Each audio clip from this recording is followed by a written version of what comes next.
Hello, hello, everyone. It is FEM Talk Tuesday. It is that time again. And as usual, we always have great topics on this show with amazing guests. So tonight is no exception. We're going to be talking about diversity, equity, and inclusion. And we have a special guest waiting backstage. So we are going to get the conversation started on tonight, this FEM Talk night. But before we start our main topic, you know what we do. We get into our what, Brandy?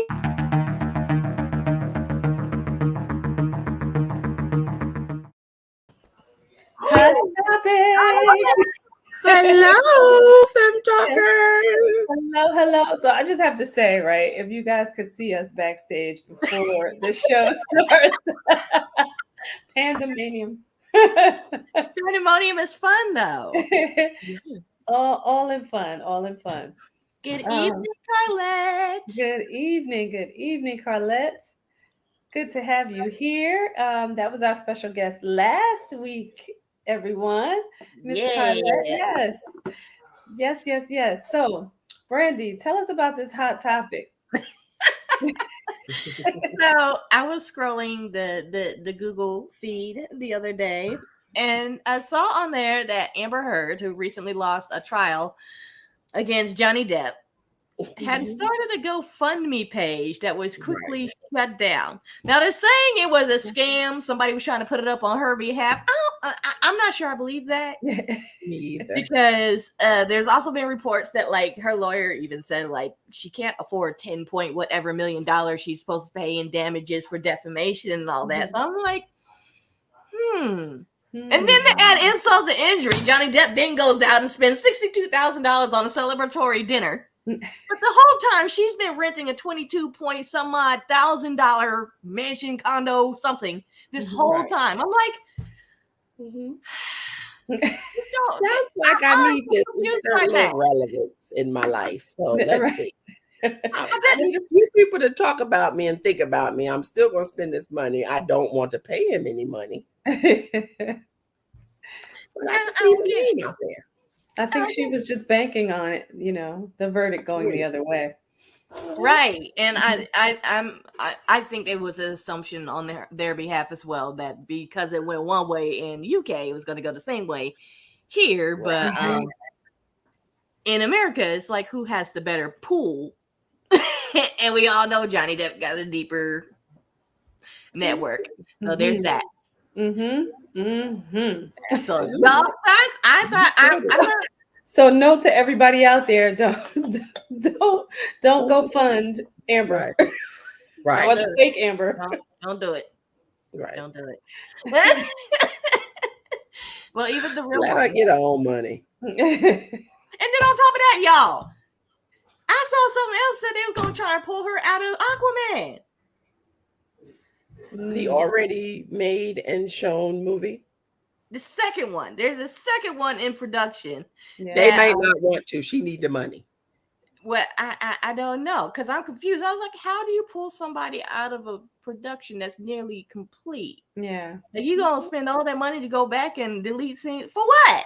Yeah. And what's in that contract? How can they do that? Right. Exactly. But on top of that, too, what does one thing have to do with the other? Because I was kicked off that Disney pulled Johnny Depp out of Pirates of the Caribbean due to his personal life. Like, what does that got to do with y'all? Right. Just rude. Absolutely right. It just works your nerves, right, Brandy? Right. Like, let the awesome movies continue and let them work that stuff out over there somewhere. Absolutely. I agree with you. Well, I guess it comes down to the what occurred over there. Because if it occurred, because I don't know.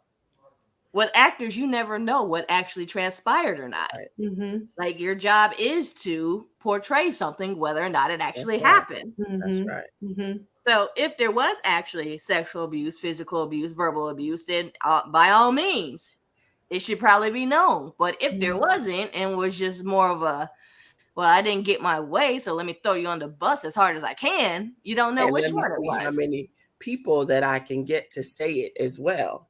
Because that was the other thing. Because you got plenty of people on both sides. Loads of people, right? Yeah. Who's telling the truth? And is everybody trying to get a piece of the pie? Yeah, that old saying, there's your side, there's my side, and there's the right side. That's what my great grandmother used to always say. So Yeah. who knows? Yeah. But on top of that, I also saw another story about a pilot. Do a lot of reading. A pilot became incapacitated. This was a few weeks ago. He became incapacitated, and a passenger on the plane had to be taught on how to land the plane. Yeah. Oh wow, I didn't hear about that one. That's awesome. Terrifying, but awesome. So for the passenger that followed the instructions, you got the assignment right. You understood the assignment. Wait, well done. Was this a commercial flight? No. I believe it was a private flight. Oh, okay. I was gonna say it was small. It was small, and he does it often. He the pilot doesn't pass that often, but the man, the passenger flies this way often, and he's always said, I wonder what would happen if I had to help, or if something happened to, he said, because he does it so often, he is cognizant of the possibility of a plane crash. And that day he was like, oh, okay. So I don't know why, maybe they've let him see some things before, but the first thing he did was call the tower, and they immediately showed him what to do. And they was like, if you could I think they were trying to get him out of, he was around mountains, and if they could get him out of the mountains or get him low enough to land on somewhere safe away from the mountains, he was good. But they told him how to do all of that. Then when he saw the ground, he was like, okay, now I need somebody to tell me how to land it. I can he got him out of the way of the mountains, but he was like, so what do I do? How do I put her down? Right. But it was actually a really good story. It was. And he was just a regular, he was really humble and glad he could help. It was really cute. Yeah, and gratefully, everybody was safe, and he landed safely. So thank God. That's why I had to bring it up, because one was like a whole lot of drama. Of course, I need something positive to follow that up with. Right. Absolutely. I believe this was Brother Suave. Says the process of distancing anything they perceived as being embarrassing to the brand. That's why they wanted to remove from the movie. Which I can understand, but that's a lot of rework for what? He said, she said stuff. Yeah. Hello, Jeanette. And grand evening, Athena. All right. Hey, Athena. Welcome, everybody. Thank you for joining. So, Brandy, let's introduce our guest. We want to get into this conversation tonight of diversity, equity, and inclusion. So, I especially love that we're having this conversation tonight because it is LGBTQ plus Awareness Month. Our Pride Month is here. Pride Month is here, and we have lots of members of that family. So they're part of diversity, equity, and inclusion as well as us Black women, and so far and so forth. So we have Lashea Cavers in the house, y'all. Lashea Cavers is a retired Marine veteran. She is a business owner of Synergistic Innovative Solutions, sis. Nice. Yes, I love it. She has an adorable dog named Buddy. Oh my God. We were talking to backstage, if you guys don't know. Yes. And of course, my sis is very involved in her community. She is a member, and actually she works very closely with the Chamber of Commerce down there in North Carolina. And she's just an all-around bubbly, fantastic, amazing individual. So without further ado, let's bring on my sister queen, Lashea Cavers.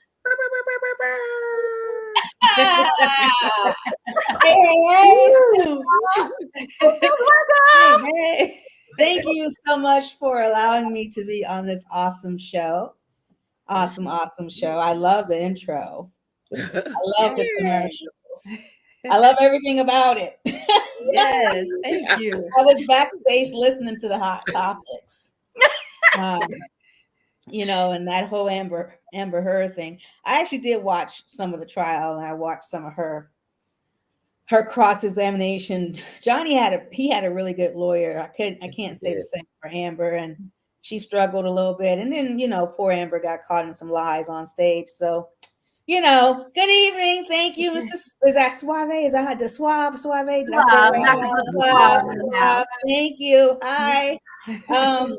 Yeah, so very interesting trial and great hot topic. Great hot topic. Well, thank you for coming on in and discussing the hot topic, but we want to get to some of the juicy stuff that you have to cover today. Yeah.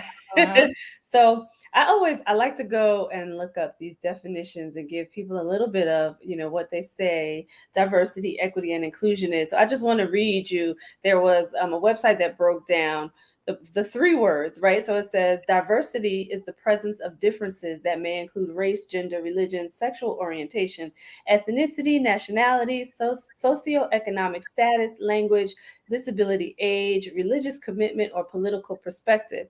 It says populations that have been and remain underrepresented among practitioners in the field and marginalized in the broader society. So that's the best definition that I found that was out there that seemed to be all inclusive when it comes to diversity.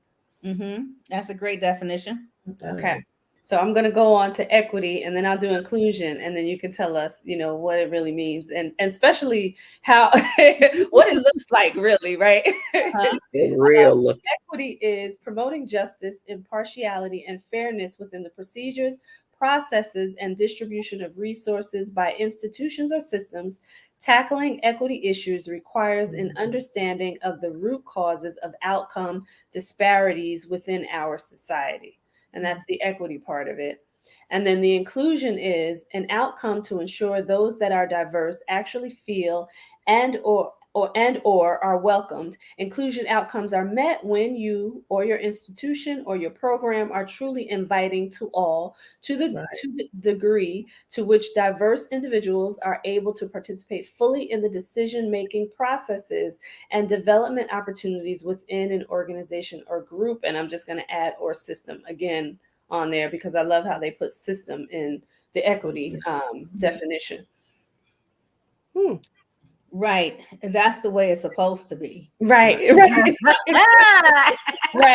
Right. So wait, I love that tone First too. topic, So that's right. Just tell us how it really is. Nice. Yes. That's the way it's supposed to be. Those are all great definitions. But we know that unfortunately in our organizations, that's not always the case. But because of what's been going on lately over the past few years in America, you got organizations now that are really trying to put forth effort with DEI. And they struggle sometimes because they know the diversity part, but they struggle with the equity and inclusion. Right. And then sometimes with the diversity, they get that mixed up too. They think that's all about race. And it's so much more to diversity than race. And they get stuck there too. So, for example, you have an organization that says, okay, I met all my diversity, all of my diversity efforts. I hired women, you know what I'm saying? But are you giving that woman equity and inclusion? So let's say you hire a woman and she has the same prerequisites and credentials and skill sets as a man in that organization. She has the same position. She has the same resume, the same everything, but she's not paid like he's paid. That's not equity, know? Yeah. And then you have the inclusion part. Are your employees being heard? Are they giving any type of feedback to your organization? Do they even know your mission statement? Yeah. Because it's important for you. I don't care how big of a company you are or how small of a company you are. If you're a business owner that has 2 employees, your employees, including you, should know your mission statement. Say that again. Your employees, including you, should know your mission statement. You should have a mission statement and you should have a vision statement. That's right. Because how are you going to allow those diverse employees to give feedback or give their best selves to your company if they don't understand your mission? And that's pretty much where it all starts. there, and then you just have to cultivate this culture um, of fairness. Okay, you have to cultivate this culture of pretty much what's the word for it? Comfortability.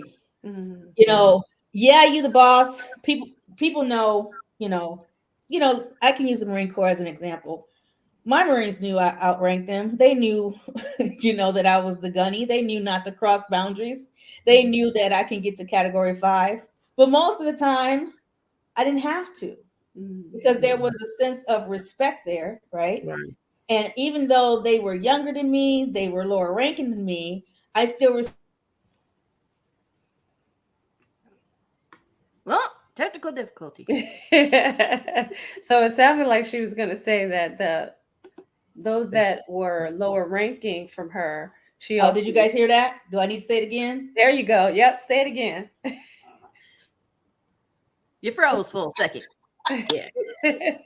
Which part? Do I need to back up a little bit? Well, you said the last thing you said, they knew you were the gunny. Okay, so yeah, can you guys They knew I was the gunny. They knew that, I can but and they knew that I could get to category 5 if I needed to. However, there was a sense of respect there where I didn't have to go there all the time.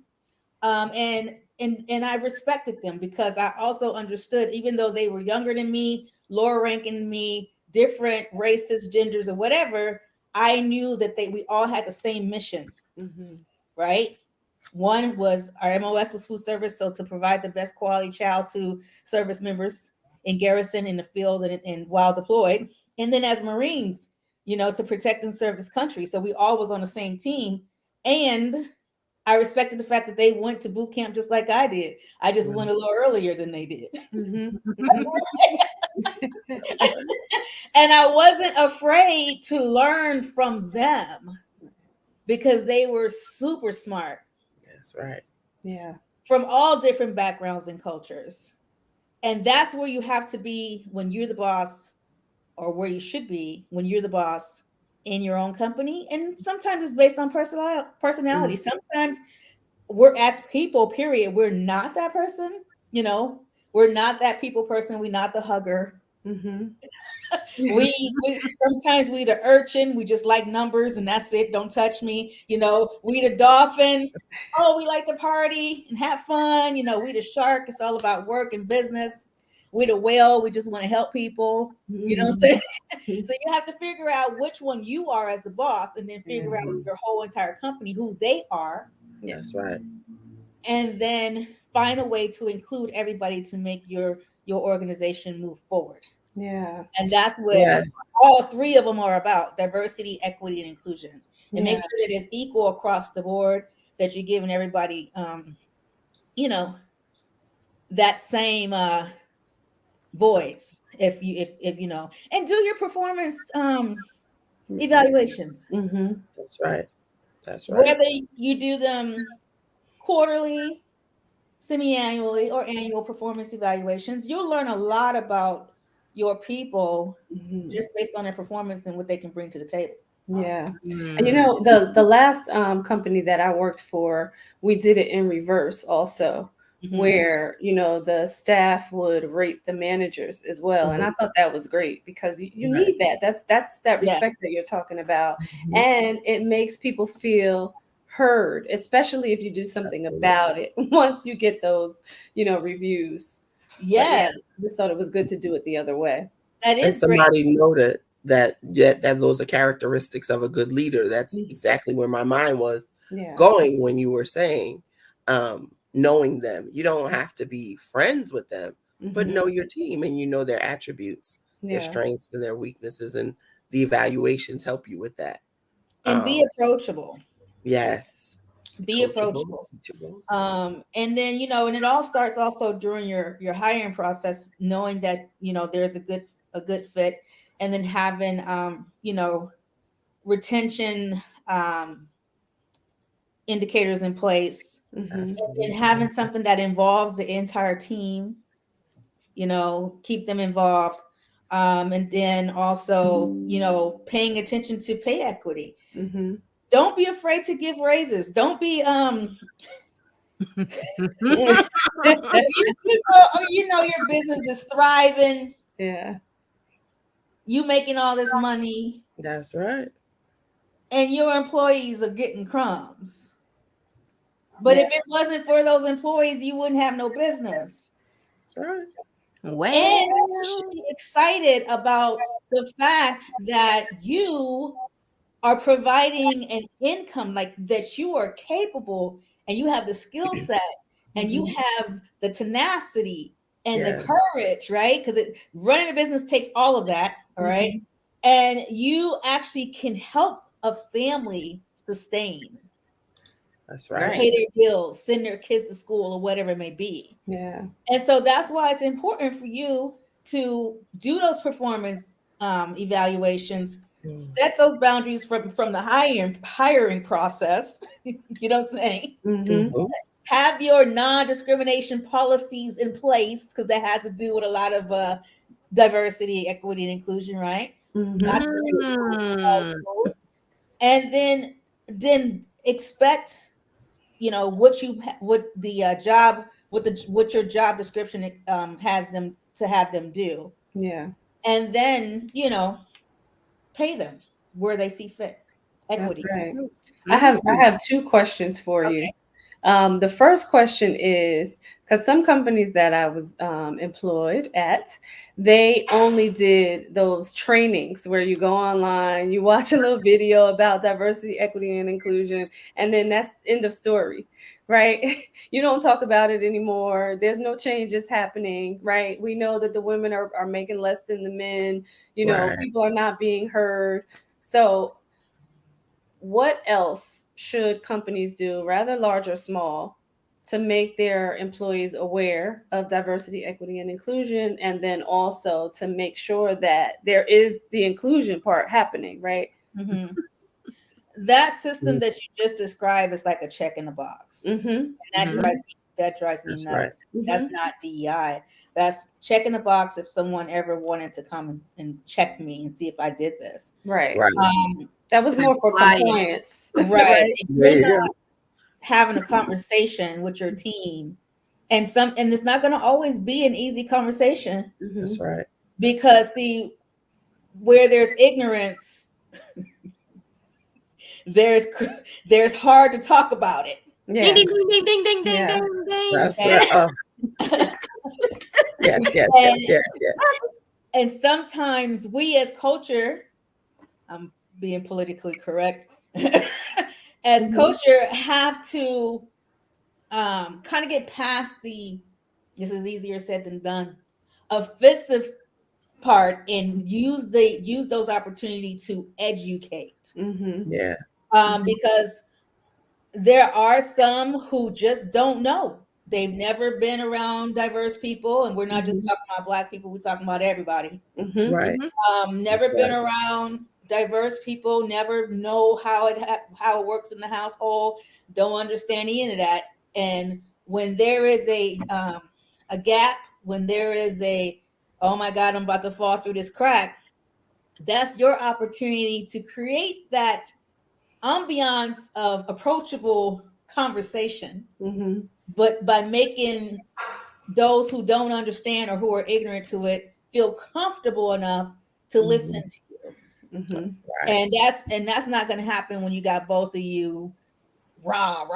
You don't understand me, you don't understand me. Something has to give. But sometimes it takes us to be the bigger people, the bigger person, and say, look, let's just have a conversation about diversity. The training where you press play, we're not going to press play anymore. We're going to sit here in this training. We're going to have a working lunch.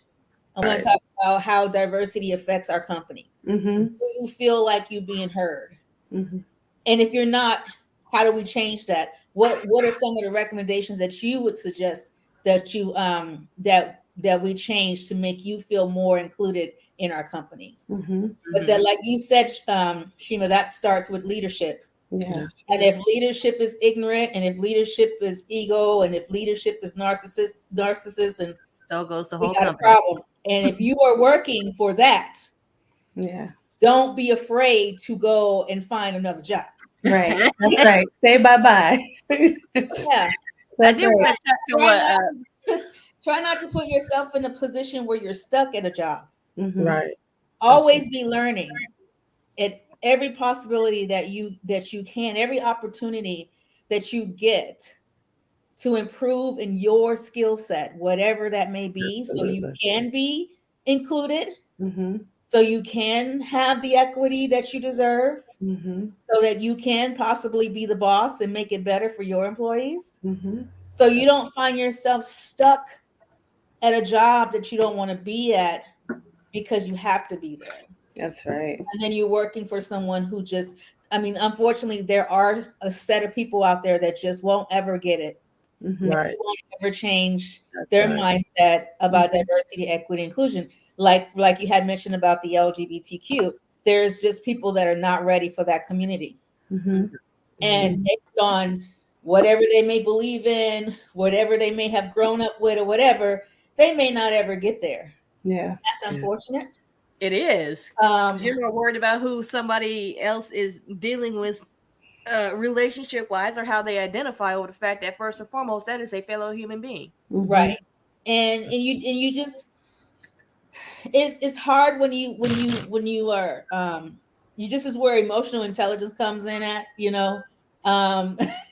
it's hard when you have when you can't see past that, and you can't see the person's actual skill set and what they bring to the company as a person, because you're stuck on who they're married to or how they're living their personal life, which is none of your business. That's right. They're not paying any of your bills. Mm-hmm. Absolutely.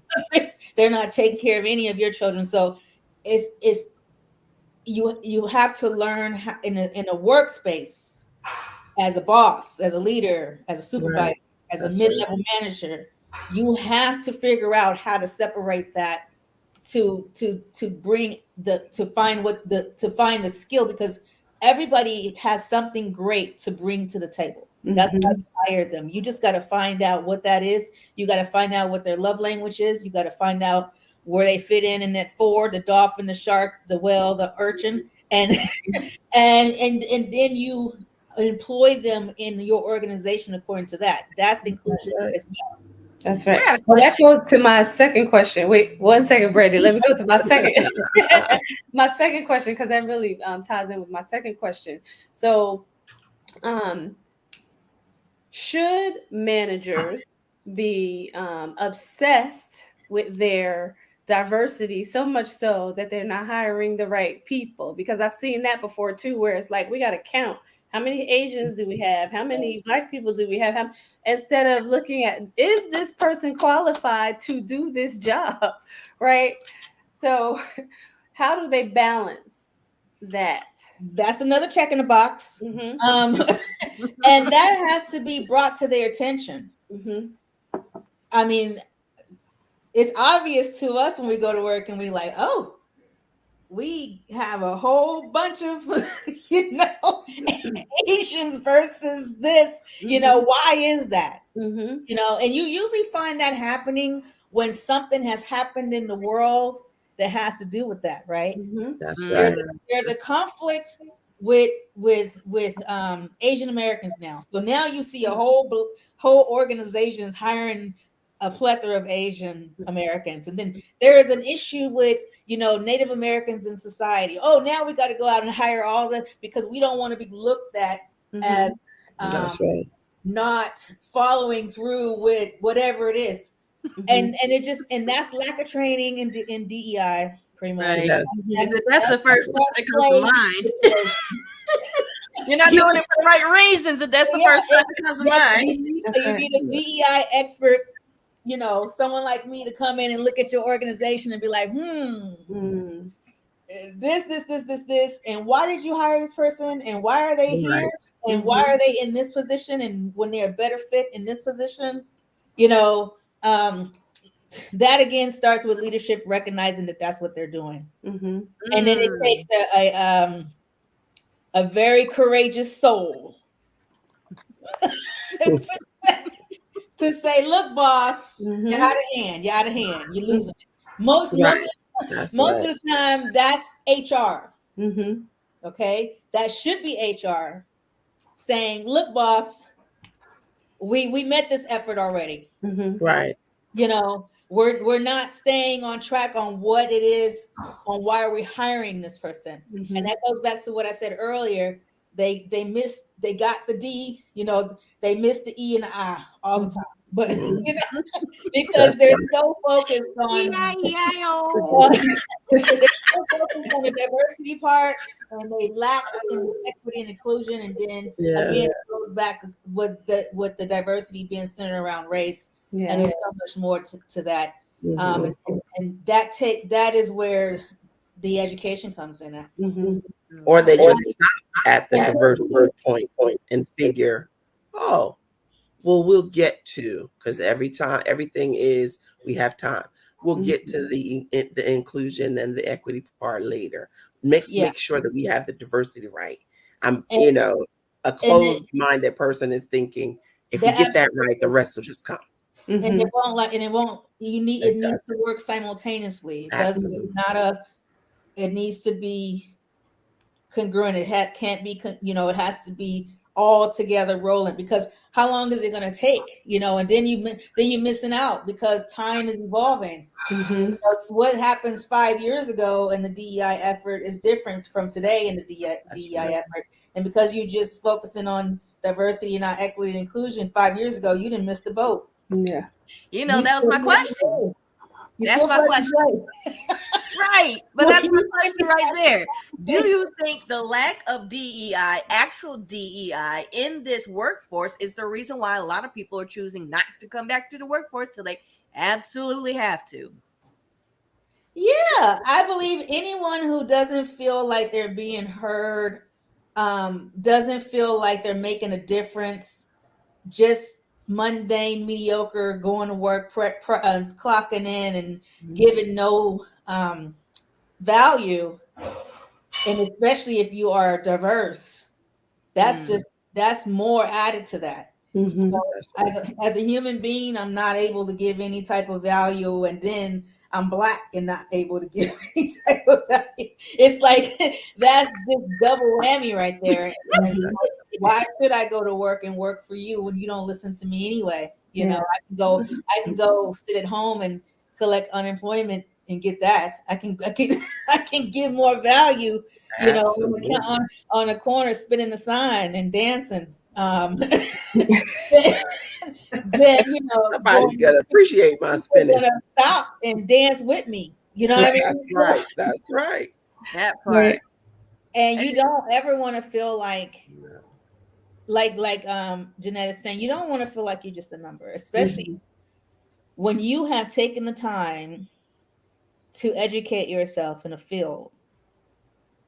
And whatever, it doesn't necessarily have to be degrees. It can just be trades, certifications, licensures, all of that. That's right. And then you go and say, I'm where I need to be, and you go and your interview goes well, and you're thinking you're being hired to bring value to this company, and it's the other way around. I mean, that sucks. That's why you should always be learning, so you can move along if you're not happy there. Yeah, absolutely. You do not have to stay there. And then if you can't find the right person to hire you, then you hire yourself. Sometimes that's what it is. Sometimes we have to go through all of that to figure out that we really should be hiring ourselves. Mm-hmm. There you And go. when you do, don't forget to understand what DEI is. So when you start hiring other people, is filled within your organization and your culture. Yeah. Yeah. Yeah. It's these new ones. It's these new ones. Yeah. But they find it hard to talk about, What I find interesting is that I think COVID showed a lot of people that don't understand why DEI is so important, the same people that haven't had the experiences that some of us have had and say, well, that's just your problem. You know how you felt about having to wear that mask? That's how we feel all the time. Yeah. Those of you that was mad about mandatory mask mandates and being told what to do and you can't do this, you can't do that. And though the government says you can't do it and you do it anyways, most people don't get caught. Yeah. Right. In the same way that these companies do just enough not to get caught. Right. But not with the real intentions behind it. Yeah. There was no real ramifications for if you wore a mask or not. That's right.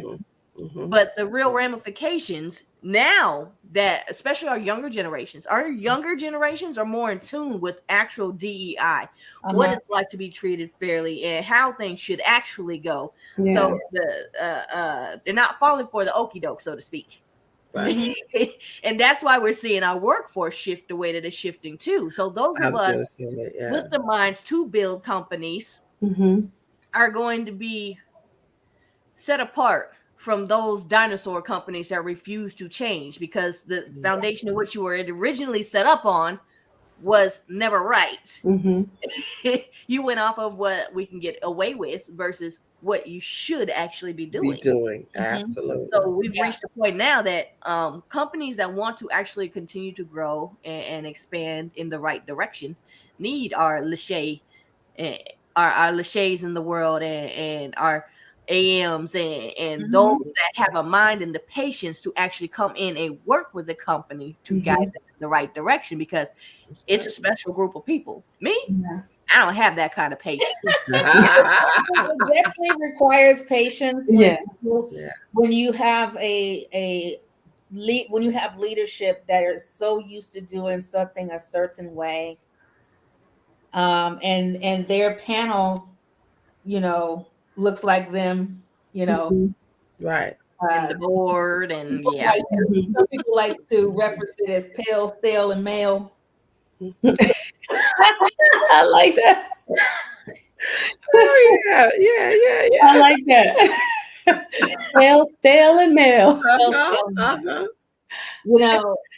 And unfortunately, they are afraid. Really, they are afraid to open that diversity door, because they don't know what's coming on the other side. Right. But if they just give it, but that goes back to education. You got to have the lunch and learns. You got to have people come in and teach you. You got to have your conferences. You're in it, and you have to have your leadership coaching. It has to start at the top. Yeah. If the top are not open to DEI, full DEI, then it's not going to happen for the mid-level management and the below, because they're not on board. You got to get them on board. When anyone's going in with a DEI effort of changing a company's DEI effort, I personally, as a consultant, would start at the top. Yeah. Because what's the point of now? What I would do is I would gather information from the employees and the mid-level management to see what they're feeling and how how the culture's going, and then I'll take that to the top. That's right. I don't care. I'll tell you what's up. Yeah. Because you just need to hear the truth. As leaders, we need to hear the truth. Sometimes we get into positions and get caught up by our titles and forget where you come from. You can't forget where you come from. You got to be that transparent, thought leader. Yeah. And I was going to say too, if you are that diverse person, don't go in and conform, right? That's number one, particularly if you are a manager, right? Yeah. Don't go in and conform to the status quo, what you see the pale, stale, and male doing, right? Report it and start to make the changes and help them understand that the changes need to be made. Be the courageous soul. Yeah. I was going to say, you made mention to be comfortability earlier, but that mindset requires you to be okay with being uncomfortable, because you're going to have to open the conversation to find out what's not working to make it work. But we all know great things happen outside the comfort zone. Mm-hmm. And then you got to be okay with someone firing you after you open your mouth. Right. because sometimes, Big change. that can happen. So that's why I say you have to always be learning, always have opportunities open for you, doors opening for you, because some people can't handle it. And then, if it's a wrongful termination, you want to know all about that too. You want to know, wait a minute, you can't fire me because I'm telling you what's right. And that goes with education, knowing policy, knowing if the company have an actual termination policy on hand. Yeah. If they don't, then what you firing me for? Right. You should have all of those policies on hand, but I can guarantee you they're either outdated or not there. Well, now that you done touched on that, what about the because Virginia is a right to work state. They don't have to give you a reason. Yeah, so it's if North they fire Carolina. you. Yeah. So what's the workaround on that? Because one, a lot more people are getting fed up to the point they don't care if they get fired, because right now the job market's so hot, like you find a job like that. Questioning, can you find a culture you can tolerate? That's true, because I was at Panda Express today and they talking about hiring, they paying $15 an hour. So they had it on each table with the QR code. It's not hard to find. But they said, come on now. To answer your question, I would definitely have to do more research on that to see what the workaround on that is. I'm pretty sure there may be one. But wrongful, I mean, then that probably will fall into the whole, if you have time, civil lawsuits, things of that nature. But I would have to do more research on that to see, because because your company is not doing what it's supposed to do, and I have the courage to tell you that you're going to just get rid of me, that I don't know about that. There are employee rights regardless of a state being, I don't have to tell you why I'm firing you. There's still rights that employees have. So I would just have to dig deeper into that. Maybe that's another FEM talk. Now, I've been sleeping. I was totally supposed to do this a little bit earlier, y'all, but it's time for a short commercial break. We'll be right back. Oh, oh man. Which one? Oh, this one.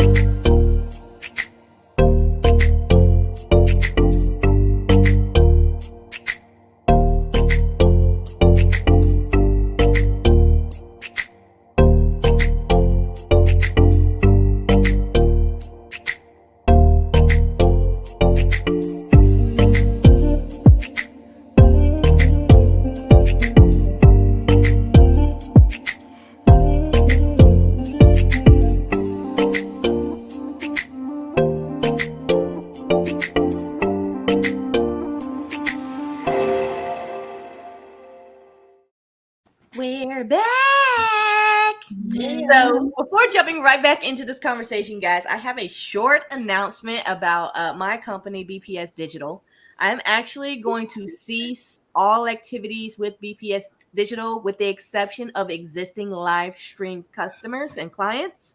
So everybody else, I want to first and foremost thank you for trusting me with your business, because some of you have been with me for the last 2 or 3 years here.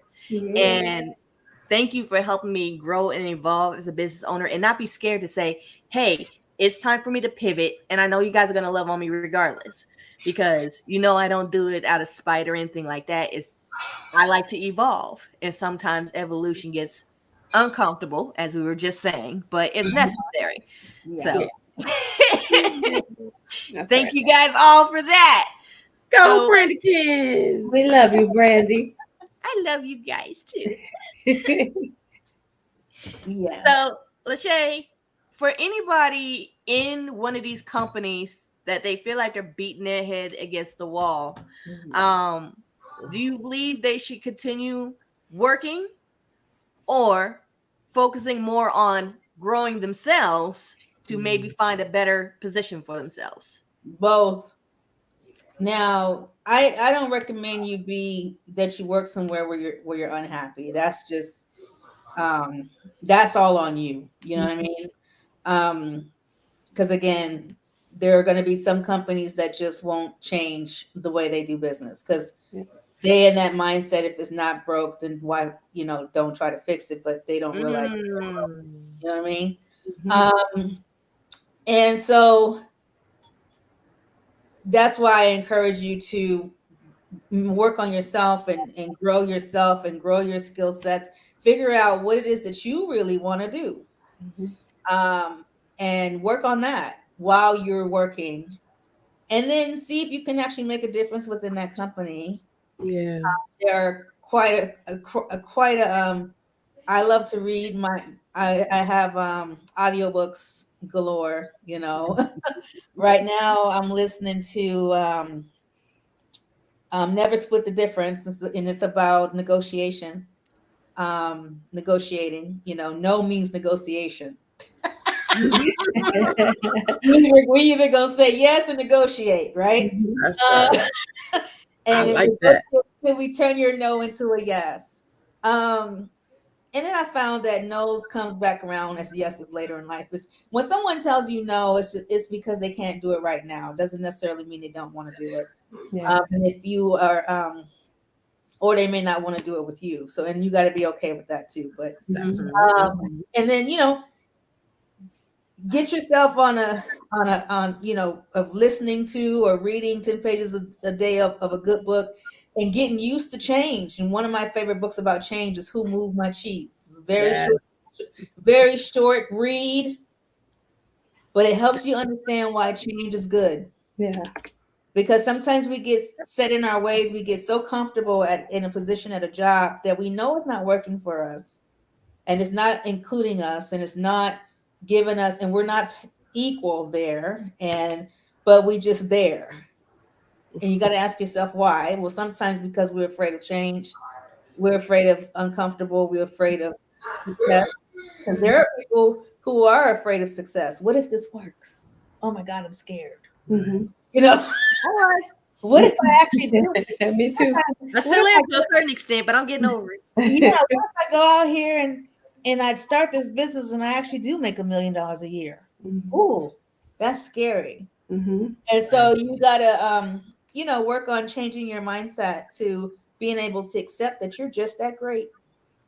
Well, now, Lashea, we already touched on the fact that you're a DEI consultant, corporate and lower level.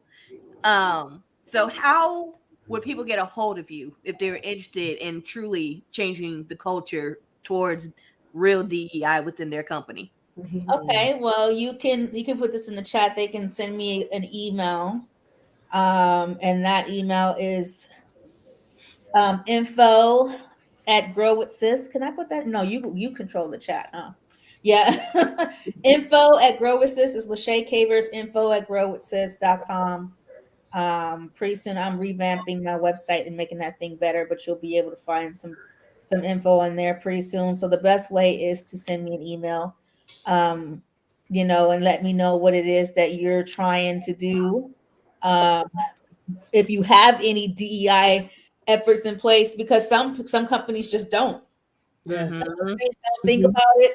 And what I found now that the bigger corporations are actually hiring DEI officers. That's actually becoming a position. Wow. And their main focus in life at that workspace is to make sure that there is some type of DEI effort in the organization. Yeah. And so that's actually a job. Yeah. And so so that's how they can get in touch with me and talk to me about their DEI efforts, how they can make them better, and how they could possibly make it better within their own workspace. see what their bosses think about it. If you are a boss and you do performance evaluations, we like to always sometimes talk as bosses during the performance evaluation. And Or, we don't find out who told, or find out who said something that wasn't nice. Yeah, and something that I don't like. Allow the employee to give feedback and ask questions. Right. So if you are a boss, supervisor that's given performance evaluations, I highly recommend that you allow the person that you were performing the evaluation on to also give feedback and ask questions on how they can make your organization better as well as an employee. You'll be very surprised what you may hear and how smart that person really is. Sometimes we don't allow our employees to do that because sometimes you're afraid they may take your position. That's it right there. That's exactly it right there. If you're good at your position, you shouldn't be scared. Right. Be scared at all. Right. And as a matter of fact, you should want someone to be able to replace you so you can either move up or hire yourself. That's right. Why are you so comfortable in a position that you scared that somebody's gonna take it from you?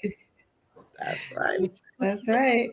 And if they really wanted to take it from you, they could. They would have already.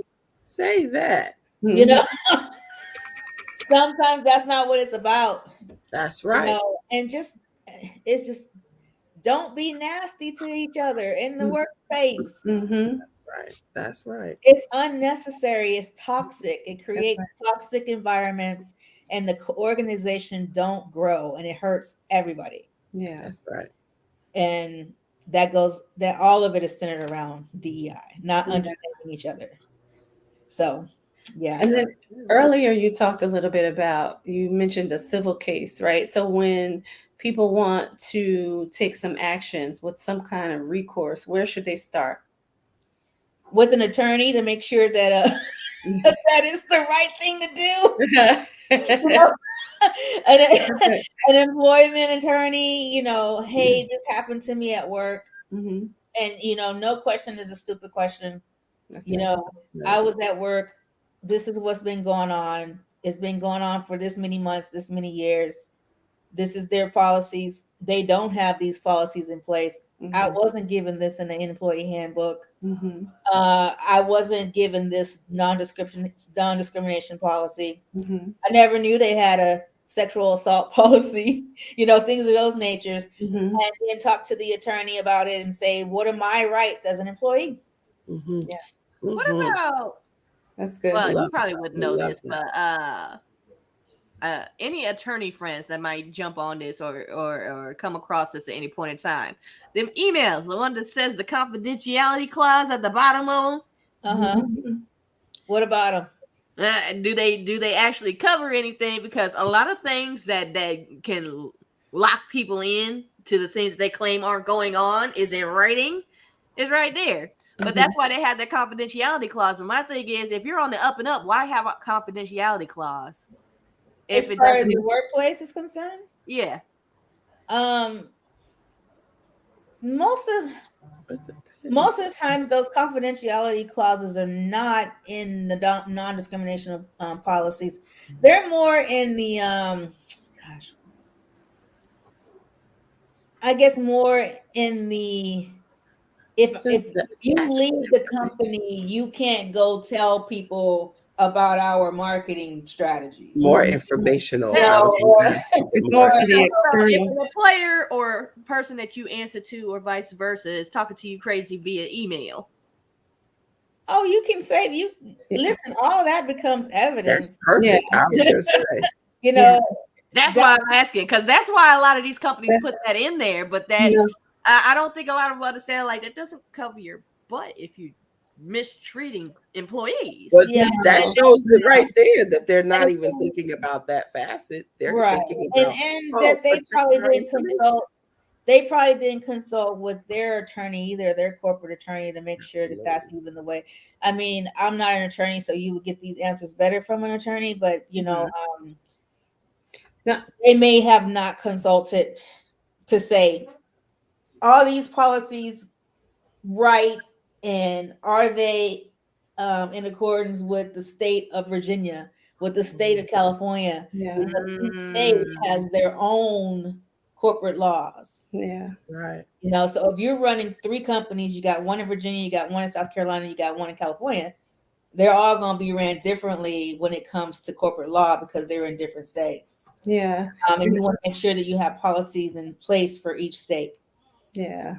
And I would agree that those disclosures are usually for the external, where it has to do with, company strategies, like you said, marketing, things like that. It's not really about what happens internally. And it does not negate anything that's in that employee handbook that Lashea was talking about before. So I don't think that the non-discrimination clauses are even a part of that disclosure in the email. And you must have an employee. I don't care if you just have one employee. Yeah. Get your employee handbook. Yeah. It was right now. Yeah. Y'all heard it from Lashea herself. So we are coming up on our hour, ladies. Yeah. So what I want to end the show by is just everybody take a chance to say what they're taking away from tonight's episode. Like for me, I'm taking away the fact that just because it looks gloomy wherever you might work, because DEI is slow to come, doesn't mean stop caring, check out. It means keep working on yourself and leading by example. Either it'll take or you will get opportunities elsewhere. Yeah. I think I'm going to have to piggyback that a little bit, and more so, don't be afraid to know when you're at your wit's end, kind of. There's nothing more you can do. You don't want to lose yourself in this toxic or chaotic situation. Move forward. Move on. Yeah. Very good. Ditto. And I was going to say, just continue to be true to who you are. Don't conform to anything that's happening in a company because it's their culture. Do what's right. Do what's best for you. Do what's best for your employees if you're a manager, or even if you're just at that lateral space, do what's right. Do what's right for the people around you. That's right. Because they will definitely appreciate you for that. And then you would encourage them to step up too. Yeah. And have the courage to take up for themselves and other people around them as well. Yeah. Yes. So Lashea, I'd like to thank you. Log everything. Keep a log of everything.